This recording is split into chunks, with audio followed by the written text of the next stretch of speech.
Hello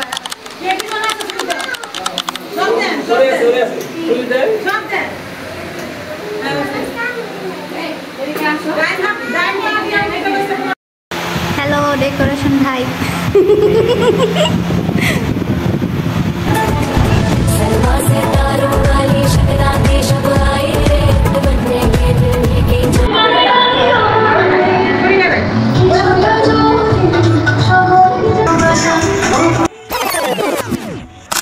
okay बस finally आज के चले आसलाम आमार हलुदेर ब्लग निये। बेसिकली आमार बिয়ের ব্লগগুলোর ভয়েস ওভার করার আমি একদমই সময় পাচ্ছি না, দ্যাটস ওয়াই ভিডিওগুলো আপলোড দিতে এতটা লেট হচ্ছে। তবে আপনারা একটা জিনিস জেনে খুবই অবাক হবেন, সেটা হচ্ছে আমার হলুদের স্টেজ ডেকোরেশন কিন্তু আমি নিজেই করেছিলাম। অ্যান্ড দ্যাটস ওয়াই স্টেজ ডেকোরেশনটা এতটাও আহামরি কিছু হয়নি, কারণ বিয়ের কোণে ভাই তো নানা ধরনের টেনশন নিয়ে থাকে, সে কিনা স্টেজ ডেকোরেশন করছে। সত্যি বলতে আমার বিয়েতে আমি একটা জিনিস খুব ভালোভাবে অনুভব করতে পেরেছি, সেটা হচ্ছে আমার একটা নিজের আপন ভাই বোন। আমার যদি একটা নিজের আপন ভাই থাকতো বা বোন থাকতো, তা সে কিন্তু আগের রাতে অনেক অনেক প্ল্যান করতো কাজিনদের নিয়ে। যেহেতু I am one and only daughter of my parents, that's why সব কিছু নিজেকেই করতে হয়।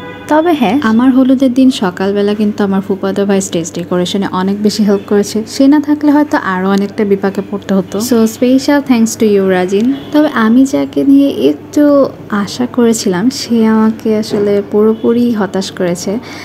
আমি জানি ভিডিওটা তুমি হয়তো দেখে থাকবে, তো বুঝতেই পারছো আমি তোমাকেই মেনশন করছি। তাই ওই দিনের ওই ছোট্ট কষ্টটা আমি এখনও ভুলতে পারিনি। সত্যি বলতে আমার কিন্তু হলুদ নিয়ে প্রায় অনেকগুলো প্ল্যান ছিল, যেগুলোর কোনোটাই হয়নি। সকালবেলা যে বিয়ের কনেকে সবাই মিলে গোসল করানো হয়, এই প্ল্যানটাও মিস হয়ে গিয়েছিল, কারণ আমার রিলেটিভসরা অনেক বেশি লেট করে আসছে। তারা শুধু সন্ধ্যার প্রোগ্রামই অ্যাটেন্ড করেছিল। বেসিক্যালি এই ধরনের প্রোগ্রামগুলো কিন্তু কাজিনসরাই অ্যারেঞ্জমেন্ট করে থাকে, বাট আমার ফ্যামিলিতে যেহেতু আমি আমার এজের একমাত্র আনম্যারিড ছিলাম, আর বাকি সবার কিন্তু বিয়ে হয়ে গিয়েছিল, দ্যাটস ওয়াই অনেকগুলো প্ল্যানিংই কিন্তু মিস হয়ে গিয়েছিল। তবে তাও কিছু কাজিন ছিল, বাট তাদের বাসাটা আমাদের বাসা থেকে দূরে হওয়ার কারণে তারা সকালবেলা আসতে পারেনি। তবে শেষ পর্যন্ত যতটুকু হয়েছিল এতেই আলহামদুলিল্লাহ। তবে সব থেকে কষ্টের ব্যাপার হচ্ছে আমার হলুদের দিন এত গরম পড়েছিল, আর এই গরমের মধ্যে যে আমার এতগুলো রিলেটিভস আমাদের বাসায় প্রেজেন্ট ছিল, এইটাই অনেক। সো যাই হোক, চলুন শুরু থেকেই শুরু করা যাক।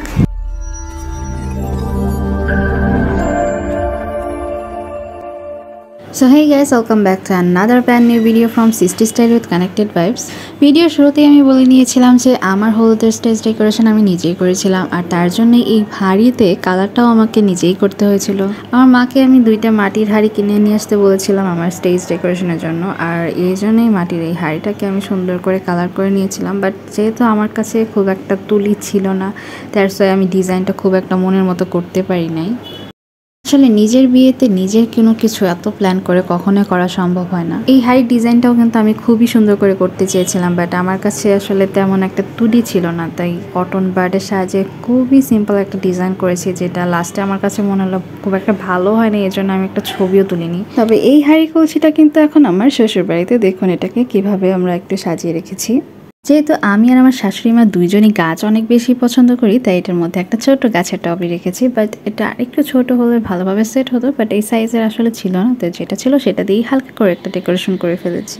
দেন আমার হলুদের স্টেজ ডেকোরেশনের জন্য এখানে ওড়না দিয়ে আমার একটা টার্সেল টাইপের ডেকোরেশন করার ট্রাই করেছিলাম, আর এটাতে আমাকে আমার কাজিন কথা কিন্তু ভালোই হেল্প করেছিল। সেইগুলোকে সুন্দর করে গোল সাইজের রাউন্ড শেপে আমাকে কেটে কেটে দিচ্ছিল, বাট সেগুলোকে খুব একটা পারফেক্ট হয়তো আমি বানাতে পারিনি, কারণ এটা হচ্ছে যেহেতু জর্জেট কাপড় ছিল, বারবার হচ্ছে গামটা কাপড়ের সাথে লেগে যাচ্ছিল, তার কারণে শেপটাও নষ্ট হয়ে যাচ্ছিল। এরপর স্টেজে দেওয়ার পর আমার মনে হচ্ছিল এটা না দিলেই হয়তো আরও বেশি ভালো লাগতো। যাই হোক, আপনারা একটু স্টেজ ডেকোরেশনটা দেখে আমাকে কমেন্টে জানাবেন ওটা দেওয়াতে কি ভালো লেগেছিল, না দিলেই সেটা বেশি ভালো লাগতো।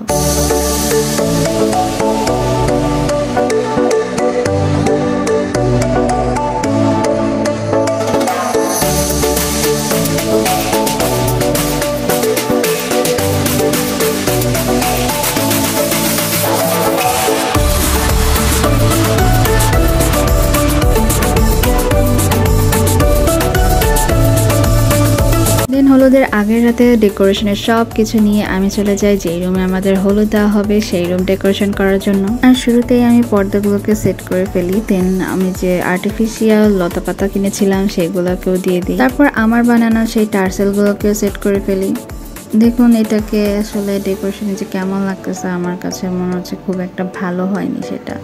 তার উপর এটা কিন্তু কালার ম্যাচিং করে আমি সুতাও দিতে পারিনি, আমার কাছে যে কালারের সুতো ছিল সেটা দিয়েই কোনো রকমে চালিয়ে দিয়েছিলাম আর কি। তো যাই হোক, দেন আমি আবার এটাকে আরেকটু ডেকোরেশন করার জন্য উপর দিয়ে একটা ওড়না দিয়েছিলাম, বাট ওড়নাটা সেট করার পর মনে হলো এটাও ভালো লাগেনি, তাই আমি সেটাও খুলে ফেলেছিলাম। পাশের জানালাটা খালি হওয়ার কারণে এখানে আমি আমার ছোটোবেলার শাড়ি দিয়ে কি একটা ডিজাইন করেছি, আসলে জানি না নিজের কাছে কি যে বানাইছি আল্লাহ জানে। তো যাই হোক, এরপর কিন্তু লাইটিংটাও সেট করেছিলাম, আর তারপর তো সকালবেলা আমার কাজিনই চলে আসে, সেই আমার স্টেজে সেই গাঁদা ফুলগুলোকে খুব সুন্দরভাবে ডেকোরেশন করে দিয়েছিল।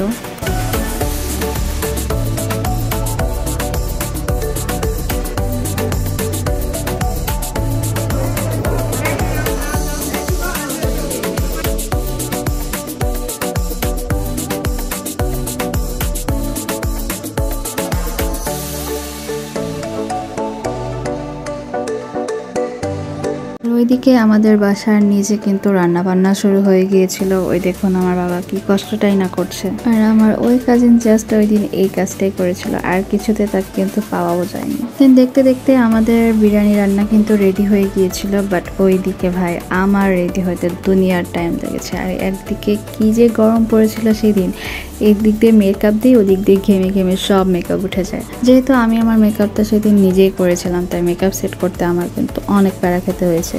লাস্টে কোনো রকম একটা সাজ দিয়ে আমি জাস্ট বের হয়েছি, কারণ এত রিলেটিভ চলে এসেছিলো, সবার অনেক বেশি লেট হয়ে যাচ্ছিল, তাই কোনো রকম একটা সাজ দিয়ে আমি জাস্ট বের হয়ে যাই। আর এখানে আমার কাজিন আর ভাবিরা আমাকে ওড়না দিয়ে সুন্দর করে স্টেজের কাছে নিয়ে আসে, তারপর শুরু হয়ে যায় আমাদের হলুদের সেই প্রোগ্রাম। আমার হলুদের এই অর্নামেন্টসগুলো আমাকে খুবই পাড়া দিয়েছে, যেমন আর্টিফিশিয়াল ফ্লাওয়ারে এই টিকলিটা বারবার শুধু সেট থেকে সরে যাচ্ছিল আর পিছন দিকে চলে যাচ্ছিল, এটাকে আমি একটু পরপর টেনে টেনে সোজা করছিলাম, মানে কি যে একটা অবস্থা। যাই হোক, এত ঝামেলার মধ্যে দিয়ে আমাদের প্রোগ্রামটা কিন্তু খুব সুন্দরভাবে সম্পন্ন হয়েছিল। আর শুরুতে এই যে আমার বাবা মা আমাকে হলুদ লাগাই দিচ্ছিল, দেন একে একে সবাই আমাকে হলুদ লাগিয়ে দিয়েছিল আর মিষ্টি খাইয়ে দিয়েছিল।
আমার হলুদের দিন আরেকটা শখ ছিল আমি স্মোকি কালার দিয়ে ছাদে ছবি তুলবো আর একটা ভিডিও করবো, বাট আমাদের হলুদের প্রোগ্রাম শুরু করতে করতে সন্ধ্যা হয়ে গিয়েছিল, তাই আর ছাদে গিয়ে ছবি তোলা হয়নি। তো রুমের মধ্যেই আমি এটাকে দিয়ে যতটুকু এনজয় করা যায় করেছিলাম। তো এই ছিল মোটামুটি আমার হলুদ সন্ধ্যার একটা ছোটখাটো ব্লগ। কেমন লাগলো তা অবশ্যই কমেন্ট করে জানাবেন, আর আপনাদের হলুদ সন্ধ্যা কার কেমন হয়েছে সেটাও কিন্তু কমেন্টে শেয়ার করতে পারেন। So today was so far, and stay tuned for my next video. Allah Hafiz.